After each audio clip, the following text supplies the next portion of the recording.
नमस्कार, मी पंजाब टक हवामान अभ्यासक मुक्काम पोस्ट गुगळी धामणगाव तालुका शिल्लोड जिल्हा परभणी। आज आहे 12 जून 2024। आजपासूनचा परत एक शेतकऱ्यासाठी अंदाज येत आहे। सर्व शेतकऱ्याला सांगू इच्छितो की राज्यामध्ये आता 12 जून 13 जून आणि 14 जून दरम्यान आणि 15 जून दरम्यान दररोज भाग बदलत पाऊस पडणार आहे, म्हणून हा अंदाज लक्षात येत आहे। सर्व शेतकऱ्याला सांगू इच्छितो ज्यांच्या शेतामध्ये एकच ओल असले तर तुम्ही पेरणी करायला हरकत नाही। पेरणी करण्यासाठी चांगलं पोषक वातावरण, म्हणून हा अंदाज लक्षात घ्यायचा।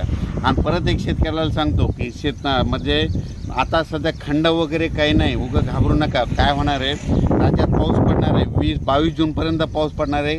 आज या तालुक्यात पडणार आहे, उद्या दुसऱ्या तालुक्यात पडणार आहे, म्हणून हा अंदाज लक्षात घ्यायचा। सर्व शेतकऱ्याला सांगितलं की राज्यामध्ये फक्त 15, 16 आणि 17 जून दरम्यान थोडी उघाड राहणार आहे, पण विदर्भात मात्र पाऊस पडणार आहे, म्हणून हा अंदाज लक्षात घ्यायचा। एकंदरीत राज्यात परिस्थिती बघितली तर राज्यामध्ये पश्चिम महाराष्ट्र, मराठवाडा आणि तसेच या भागामध्ये 12 जून 13 जून 14 जून 15 जून दरम्यान ओढे नाले वाहतील तसं आणखीन एक पाऊस पडणार आहे। काही ठिकाणी वाहुणी पडणार आहे, मुसळधार, कुठं रिमझिम, कुठं पेंडवालता पाऊस पडणार आहे, म्हणून हा अंदाज लक्षात घ्या।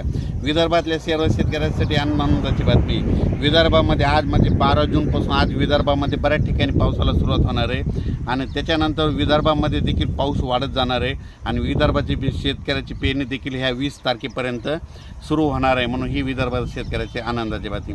परत एक राज्यातील सर्व विभागावाईज घेतलं तर सर्वात पूर्व विदर्भात आज म्हणजे 12 जूनपासून पूर्व विदर्भामध्ये पावसाला बऱ्याच ठिकाणी सुरुवात होणार आहे। त्याच्यानंतर पश्चिमी द्वारात देखील 12 जून ते 22 जून दरम्यान दररोज भाग बदलत पाऊस पडणार आहे, म्हणून हा अंदाज लक्षात घ्यायचा।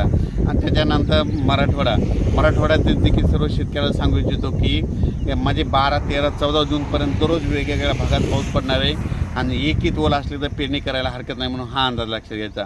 ओल जर नसले तर पेरणीचा निर्णय घेऊ नये, म्हणून हे देखील लक्षात घ्यायचं। त्याच्यानंतर सांगायचं झालं तर सोलापूर, सातारा, सांगली, नगर, नाशिक, धुळे, जळगाव, त्याच्यात बुलढाणा, जालना, परभणी, अमरावती, अकोला, हिंगोली, वाशिम, नांदेड, लातूर, बीड या भागात देखील ह्या 3-4 दिवसामध्ये चांगला पाऊस पडणार आहे, म्हणून हा अंदाज लक्षात घ्यायचा। पण सोलापूर जिल्हा, धाराशिव जिल्हा, लातूर जिल्हा, बीड जिल्हा आणि सांगली जिल्हा म्हणजे आता ह्या 3 दिवसात मात्र आणखीन जोरदार पाऊस पडणार आहे। म्हणजे तिकडं ओढे नाले वाहतील, छोटे तरी असेल तर ते देखील भरणार आहेत, म्हणून हा अंदाज लक्षात घ्यायचा। अचानक वातावरणात बदल झाला तर परत एक मेसेज दिला जाईल। धन्यवाद।